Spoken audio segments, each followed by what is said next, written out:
Welcome, welcome, welcome, welcome, welcome. This is Modern Mountain Monk. Modern Mountain Monk. My name's Kyle.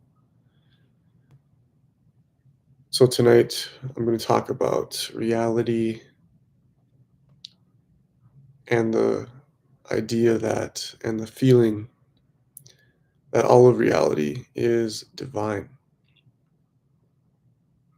The feeling that even the most dense aspects of reality, the human body, the careers, money, family, the earth, this is all divine.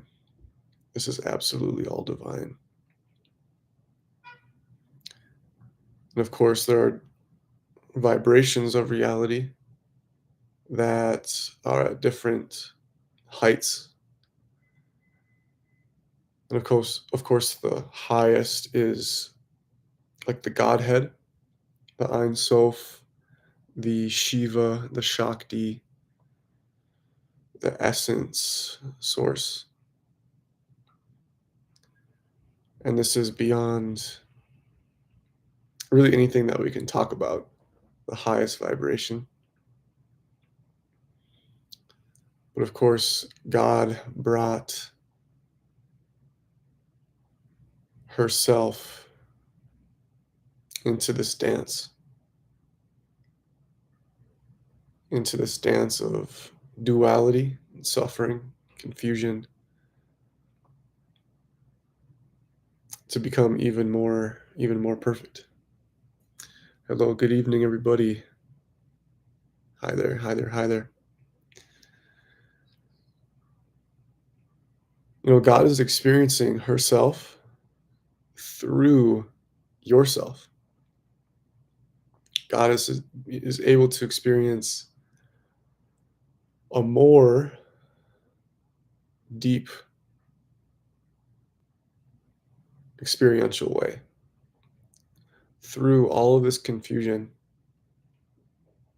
through all of this manifestation.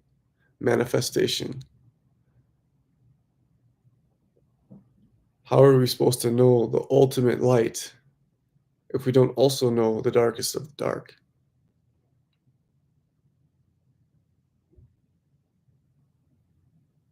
How can we know the mountaintop without the valley?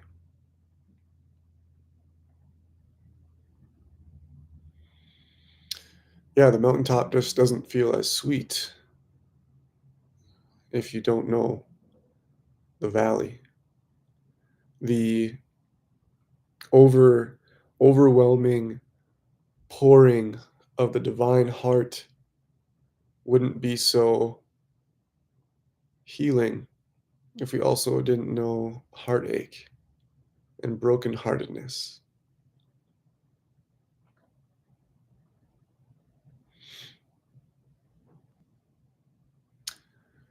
Someone's asking or commenting, I've been in dark places before. I'm a recovering alcoholic. The dark is one of the ways that God teaches us our strength. How strong are you? Did you know that we are all infinitely strong?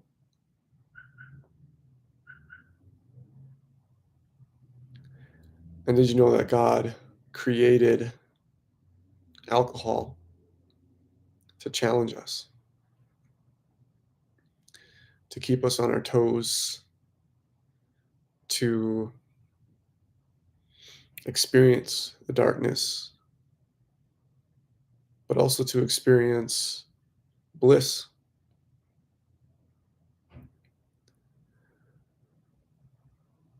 Well, we know that with addiction, we experience these states of absolute bliss, and with that hit, that drink, that next spiritual retreat, if your addiction is spiritual. But The reason that we have alcohol and drugs is God is teaching us that these things aren't final. The whiskey that we're taking, that experience ends. But it is a pointer. It is a pointer.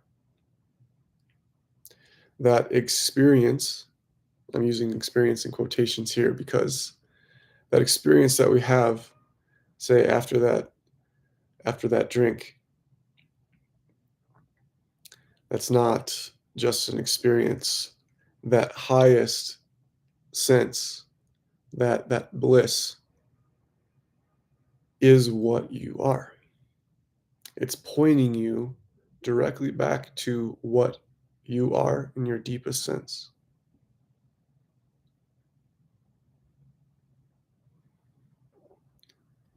And what you are is that bliss. You don't need whiskey. You don't need that next retreat if you're a retreat addict, if you're a spiritual experience addict. What about next time, instead of having that next whiskey drink, we sit, we just sit with exactly what is here. I had this experience the other day in meditation. So in Zen, they teach us to bring awareness down to the lower belly. This is called the lower dantian in China. This is the power center of martial arts. But if you go directly behind it, like back towards the spine, we have what's called the hara. We have the second chakra center, the sacral chakra. And meditating there for a few minutes, maybe more than a few minutes, it gets to seem a little bit timeless when you're meditating in a chakra. I had this noticing that I can and I have the desire to feel absolutely everything that's inside of me. Every trauma, every memory, every karma, every piece of karma, every body pain, every confusion. I wanted to feel. And this is a higher self, the higher self that is informing my consciousness. Yeah, you have the strength. Yeah, you have the strength. You have the strength to feel and heal. Let's make a hyphen there. Feeling, healing, because that's really the same thing. So instead of avoiding that feeling in the gut with another drink of whiskey and feeling the bliss without the healing part, let's go through that pain by feeling it fully and come out the other side of the tunnel and have an even more clear state of bliss. It's like the state of bliss without just witnessing it, it's being it. On these substances or on a spiritual retreat, if you're addicted to those, just for the sake of experience, we're just seeing bliss. We're just seeing it, right? We're just seeing the love without truly being it as ourselves. You could also say without feeling it deep inside.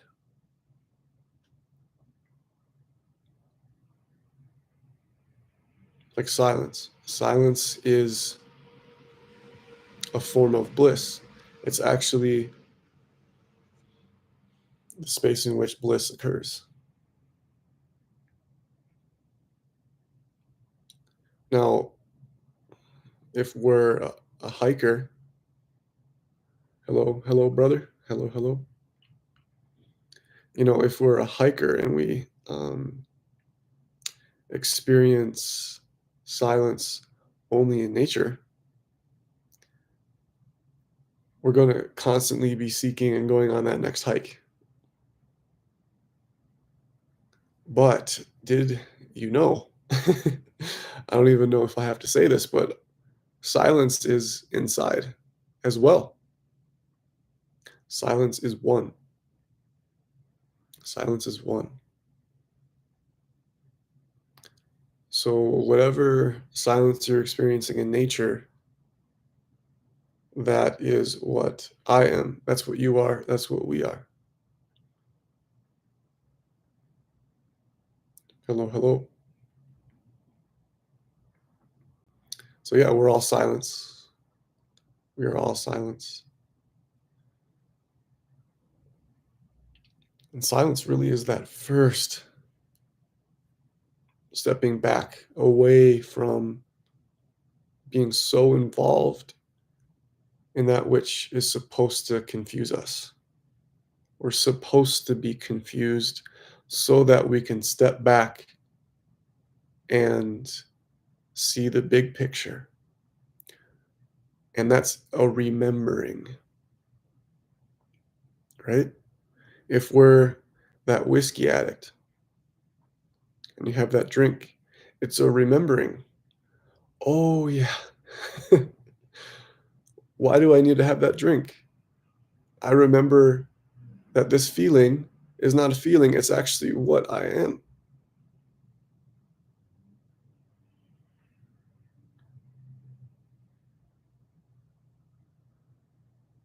That silence is that first step, that stepping back before we can step forward onto our true path.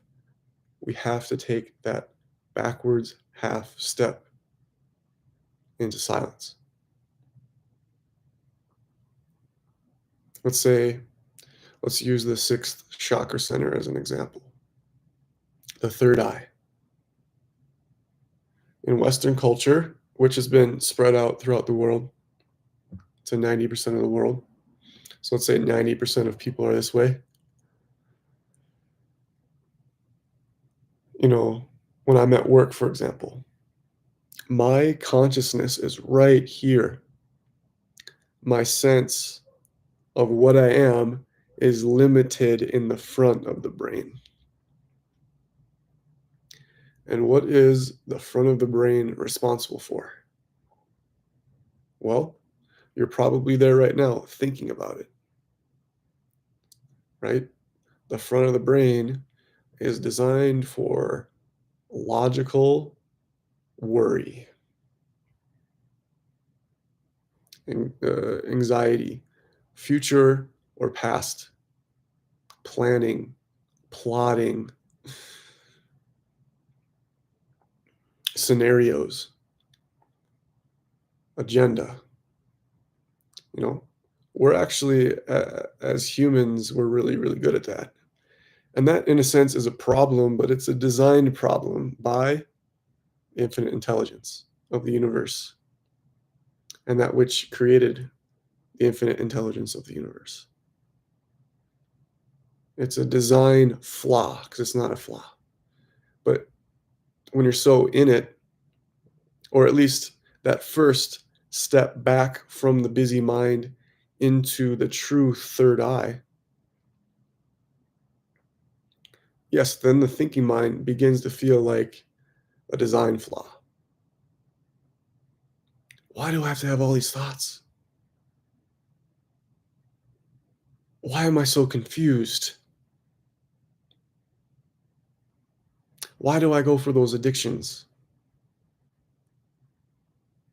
I'm just catching myself. Every morning, I just go for that third cup of coffee. Um, I'm always just going for that burger.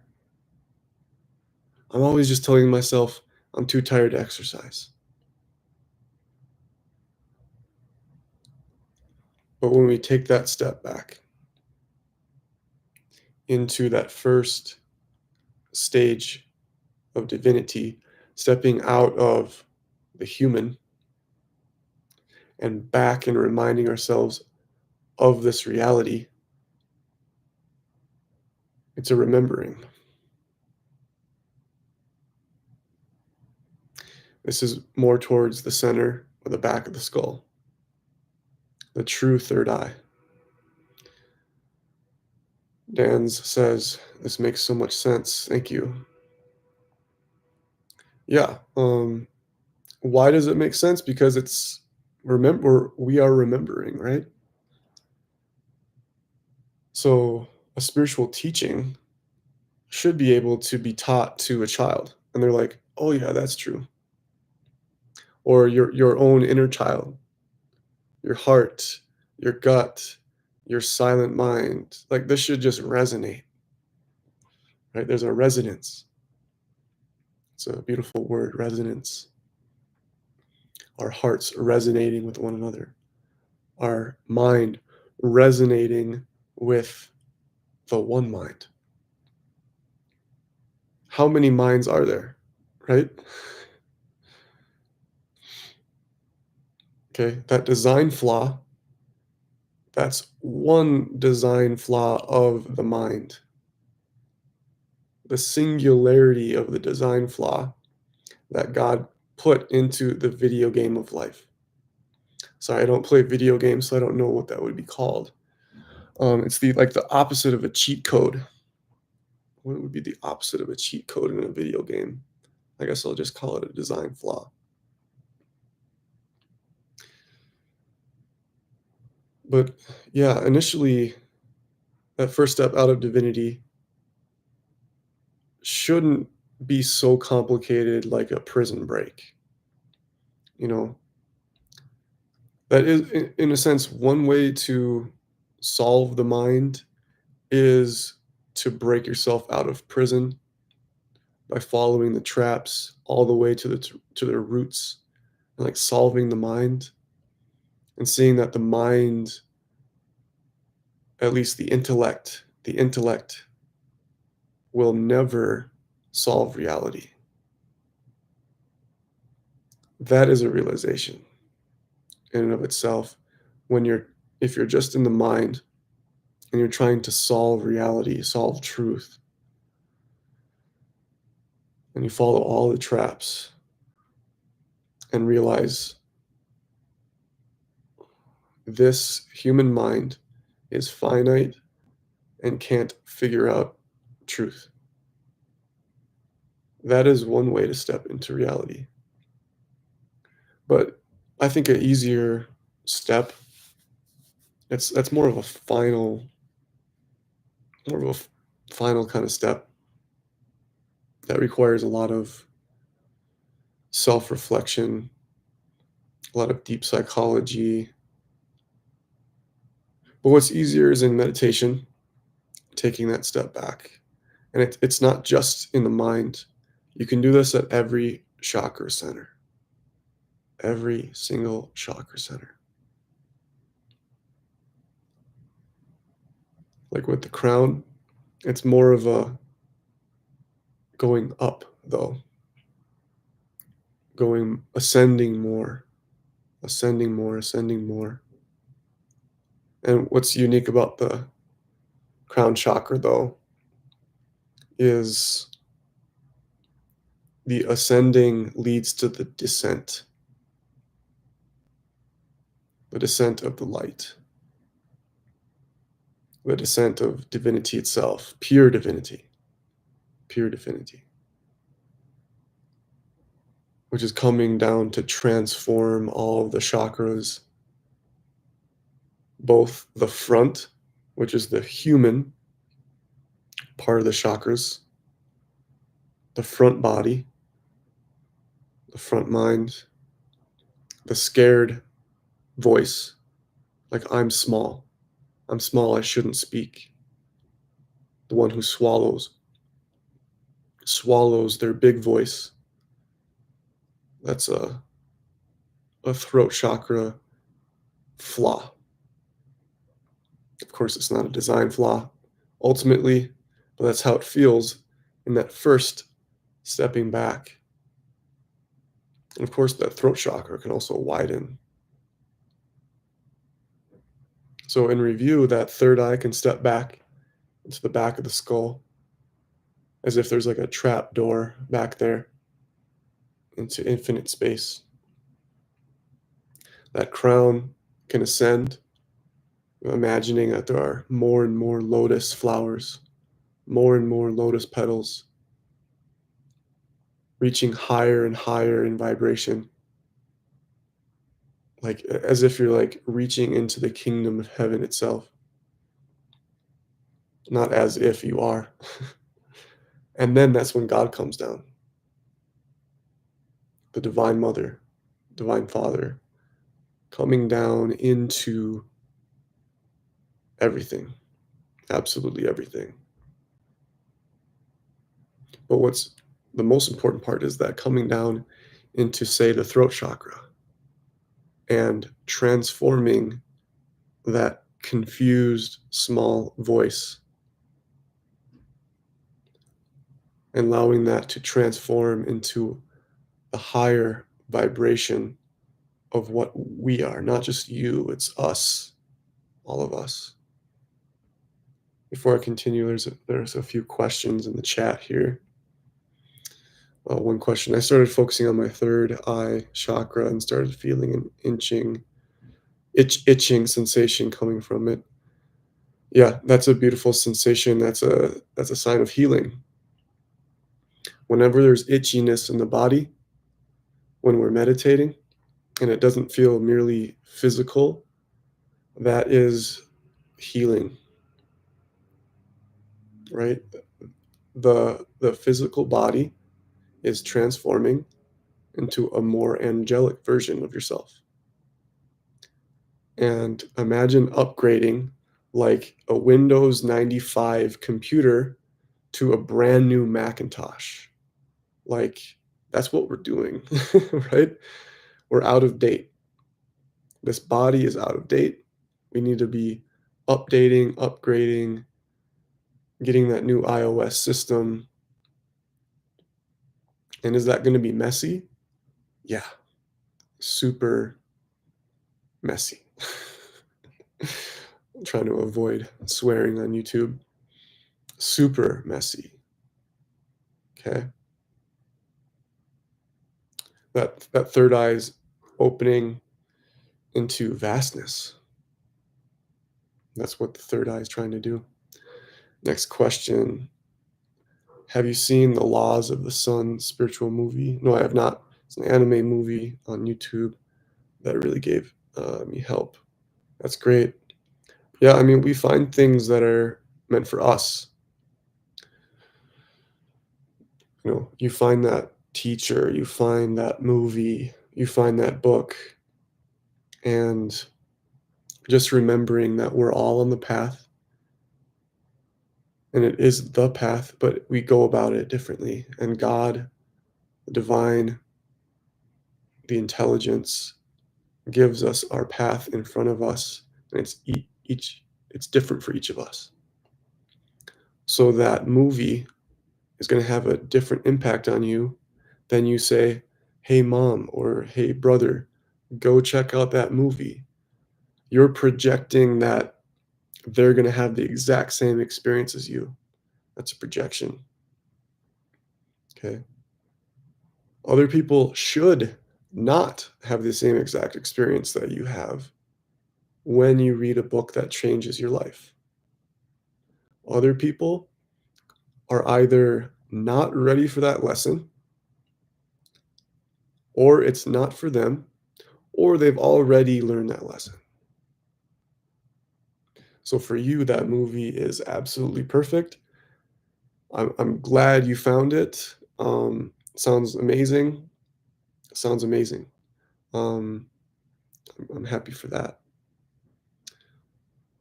You're helping me make sense of emotions I'm experiencing. Yeah. So emotions,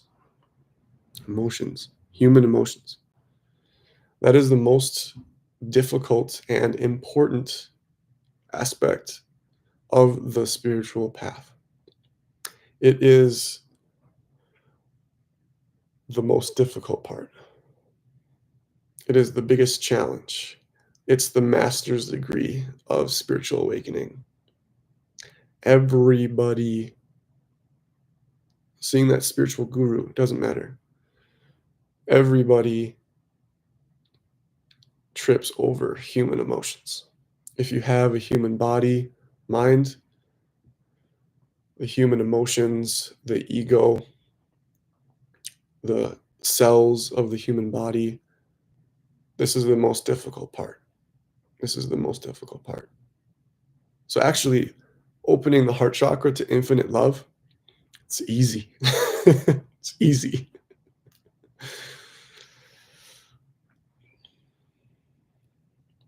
But being that love despite what you're feeling, what about that? Choosing, I am love, even when I feel anger. I am infinite power, even when I feel grief. Or, what is this emotion teaching me? What is the lesson behind this pain, this confusion, this projection? What's underneath? What's behind? And we're not going about this in a mental way. This is not like going to college. It's not like reading a book just for the reading's sake. We are transforming into higher beings. We are remembering that we are higher beings, and the human body is just trying desperately to keep up.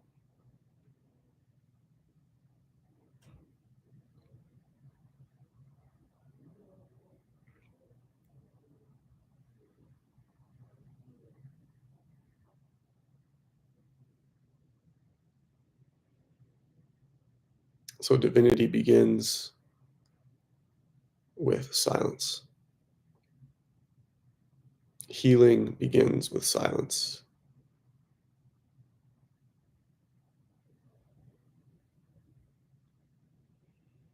Of course, silence is a lot like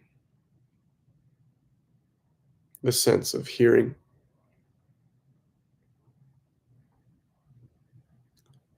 There's a there's an interesting confusion, or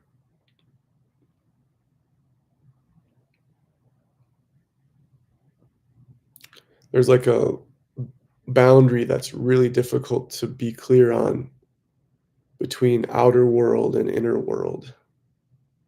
What is outside of me and what is inside of me? That boundary begins to fall away. The inside world begins to appear in the outside world and vice versa.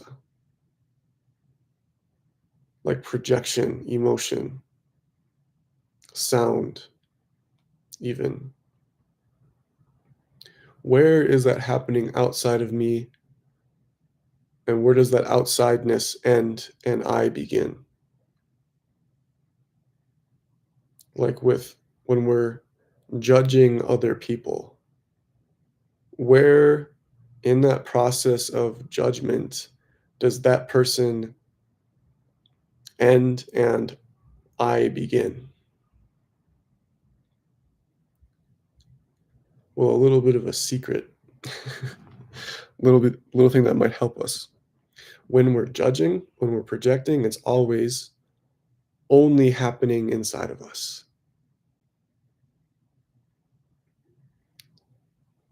That's what silence can help us do, is realize, oh, I am silence. So really, one way of seeing that is there's no outside world. I am the silence, and people are living their lives inside of my consciousness.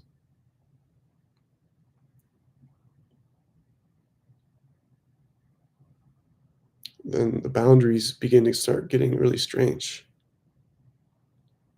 Of course, psychologically, we're boundaried because we're healthy. We have boundaries when we see that other people are stepping on our toes and we say no. That ability, that strength to say no, that comes from the lower chakras, opening to the lower chakras and not just getting lost in silence and transcendence, but also getting lost in a sense, like fully stepping into the lower chakras. They begin to speak in a deeper, intelligent way, and they have an easier time saying no, actually, than, say, the heart or the throat or anything above. They're able to say, no, you cannot enter my home. This is my home. And saying that from a place of absolute love, actually. Confused love, that's like opening your home to everybody. And they walk in, they take all your food, they take all your money. You don't have any boundaries. You're actually forgetting about person A right here when you don't have any healthy psychological boundaries. So it again, it's that descent. God is descending into us.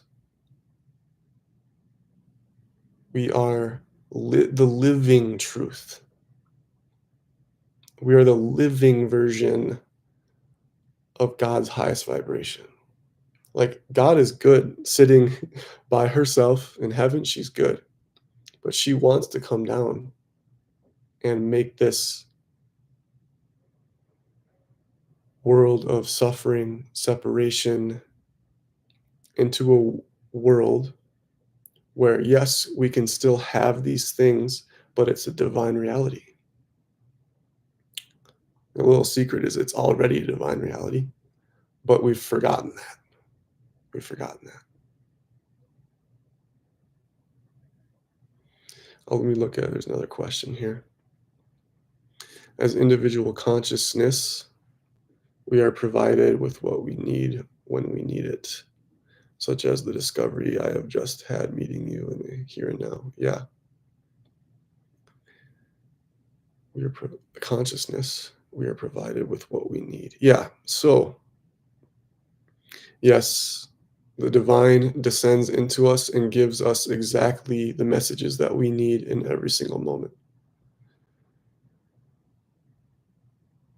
And a nice prayer is, God, what is my next step? Humbly opening your heart,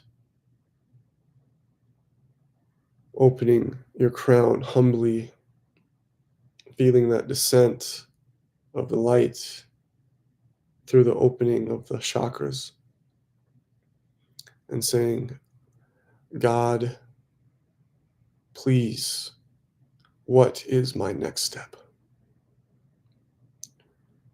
And if you get a little bit desperate, like if you have to make a choice, you can say that with a little bit of emotion. Like, I need to know my step. Like demanding God to tell you what is your next step. And it's going to show up in a very strange way. But once we get more clear in the chakras, it happens more frequently, more deeper, more embodied, less dramatic, more clear, more peaceful. And it's just like how the hara, the second chakra, tells us, go this way. It's like a whisper. Hey, Kyle, go that way. The mind has all these scenarios and is like constantly yelling at us, like, oh, try this, try that. It just gets confused and jumbled up.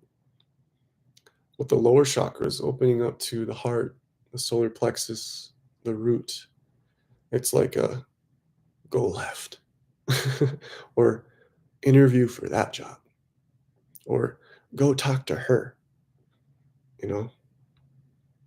It's just life becomes so clear. And like what Dan's says in the here and the now, the here and the now is what eternity is. The here and the now is what the universe is. Even the past and the present are here now, are here now. That's really hard to understand with just the mind, but I promise you, sit and take a step back. You'll begin to see that the here and the now includes absolutely all. Absolutely all.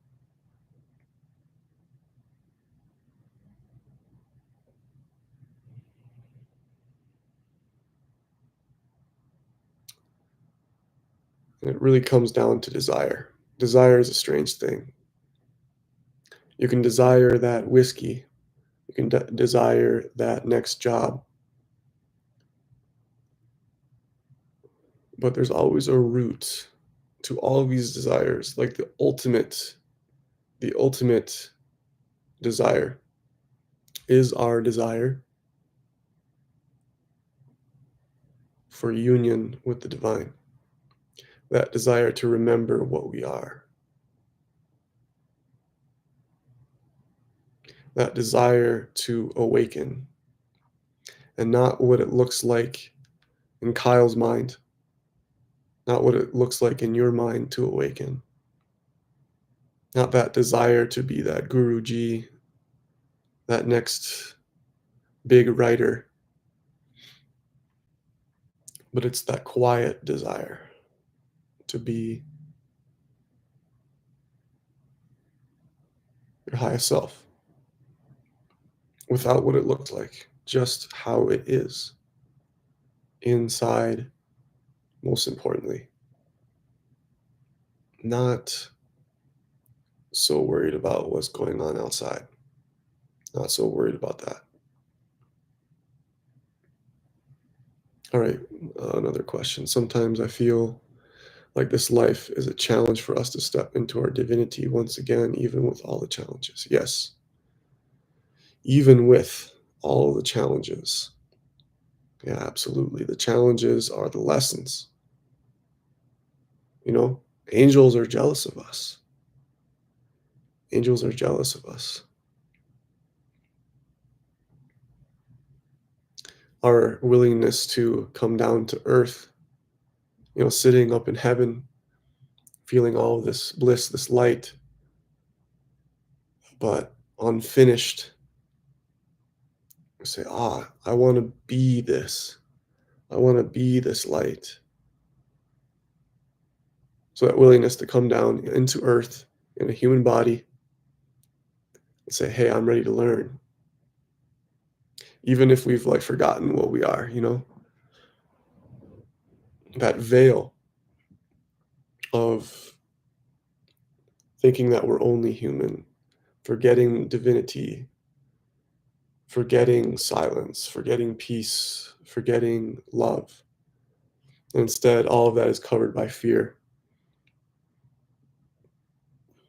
And we start to worry about death.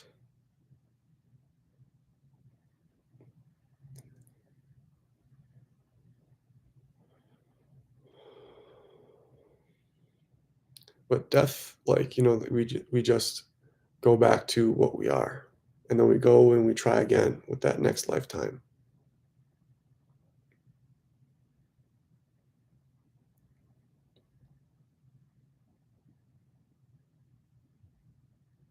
So, in a sense, this is absolutely never ending, absolutely never ending. And it's up to you. What is your desire? What is your desire? Do we want to just continue being lost? Continue just forgetting?